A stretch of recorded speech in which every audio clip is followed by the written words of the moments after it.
कहां है घोसी में सबसे ज्यादा सुर्खियां बटोरने वाला नवरत्न यादव? नवरत्न के मुरीदों की यही जिज्ञासा। घोसी उपचुनाव के बाद क्या कर रहा नवरत्न यादव? चंद तस्वीरें हुई वायरल, तस्वीरें देखकर चौंक जाएंगे। नवरत्न यादव की वायरल तस्वीरों को देखकर नवरत्न की सोच को सैल्यूट करने को दिल करेगा। घोसी की सियासत का परिणाम आ गया। सपा के सारे स्टार प्रचारक अपने अपने इलाके में लौट चुके हैं। घोसी के नए विधायक सुधाकर सिंह घोसी में जनता को शुक्रिया करने में बिजी हैं। क्षेत्र के हर वर्ग के लोगों से मिल रहे हैं। सपा के राष्ट्रीय महासचिव शिवपाल यादव 2024 के लिए रणनीतियां बनाने में बिजी हो गए। घोसी के परिणाम से गदगद होने के बजाय यूपी में बीजेपी की राजनीति के लिए चक्रव्यूह बनाने में व्यस्त हैं। संगठन को धार बनाने के रास्ते पर निकल पड़े हैं। कभी वो आजमगढ़ में दिख जा रहे हैं, कभी किसी और इलाके में। घोसी में सपा की एक स्टार प्रचारक काजल निषाद गोरखपुर में है। अपने तल्ख तेवर से बीजेपी पर प्रहार करती जा रही है। वीडियो संदेश देकर मोदी से लेकर उनके समर्थकों को अपने शब्दों से लपेट रही हैं। रागिनी सोनकर जौनपुर में अपनी विधानसभा सीट मछली शहर की जनता से मिल रही हैं। उनकी समस्याओं की सुध ले रही हैं।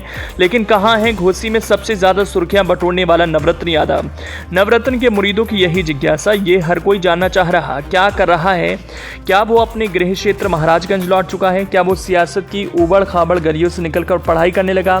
क्या वो महाराजगंज में डांसिंग प्रतिभा दिखाने लगा? नवरत्न यादव क्या कर रहा है? कईयों ने जानना चाहा, कईयों ने इसकी पड़ताल करने की कोशिश की, उसे ढूंढने का प्रयास किया, ये जानने की कोशिश की घोसी के रिजल्ट घोषित हो जाने के बाद आखिर नवरत्न यादव कर क्या रहा है। महाराजगंज के रहने वाले घोसी के रण के स्टार कैंपेनर नवरत्न यादव ने वैसे तो चुनाव में अपनी अलग प्रतिभा से वाकिफ कराया, बड़े से बड़े धुरंधरों को अपनी समझ से चौंकाया, ऐसी बात की जिसने भी सुना उसने यही कहा, 12 साल की उम्र में इतनी समझ इस बच्चे में कहां से आ गई। नवरत्न का विश्वास चुनाव के दौरान सुधाकर सिंह पर विश्वास देखने लायक रहा। बीजेपी नेता दारा सिंह चौहान की राजनीति को अपने तर्कों से पछाड़ते हुए नजर आया। उसने जो दावे अपने उम्मीदवार सुधाकर सिंह के लिए किए उसे सबने ध्यान से सुना। जिसने भी उसकी बातें, उसके दावे सुने, उसने यही कहा, बात तो नवरत्न सही कह रहा है। वाकई में वोट तो सपा उम्मीदवार सुधाकर सिंह को ही देना चाहिए। घोसी की जनता ने वैसा ही किया।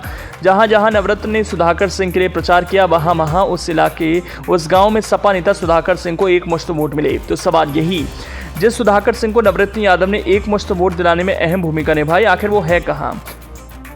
नवरत्न की चंद तस्वीरें वायरल हुई, उसे देखकर तो यही कहेंगे नवरत्न यादव तो पक्के वाले राजनेता बन गए। लगता है नवरत्न ने राजनीति के सिद्धांत को पूरी तरह से पढ़ लिया, पूरी तरह से कंठस्थ कर लिया।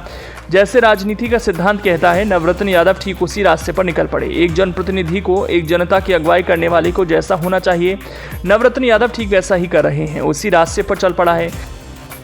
इन तस्वीरों को देख लीजिए। तस्वीर में साफ दिख रहा है नवरत्न सपा के नए विधायक सुधाकर सिंह के साथ है, जनता के बीच है, उसकी जिंदगी के हिस्से में शामिल हो रहा है। इन तस्वीरों के आधार पर कहा जा सकता है नवरत्न यादव अभी भी घोसी में टिका हुआ है। घोसी की जनता को अपनी वाकपटुता से दीवाने वाले नवरत्न यादव ने सिर्फ कथनी पर विश्वास नहीं किया, बल्कि करनी यानी कार्य करने पर विश्वास को अपनी जिंदगी का हिस्सा बना लिया। इन तस्वीरों को देखकर तो यही लगता है नवरत्न यादव पक्के तौर पर जननेता बनने के रास्ते पर निकल पड़ा। उसने साबित कर दिया, उसका मकसद सिर्फ अपने नेता को वोट दिलाने के लिए बड़ी बड़ी बातें करना नहीं था, बल्कि उनकी जिंदगी में अपने को भी शामिल करना है। तस्वीर में नवरत्न सपा विधायक सुधाकर सिंह के साथ घोसी में कैसे परिवार के यहां गया जिसके यहां किसी का निधन हो गया। नवरत्न वहां जाकर अपनी उपस्थिति दर्ज करा रहा है, शायद बता रहा है घबराइए मत, हम हैं, हम सब इस विपत्ति में आपके साथ हैं, हमने जो कहा था वो हम निभाएंगे।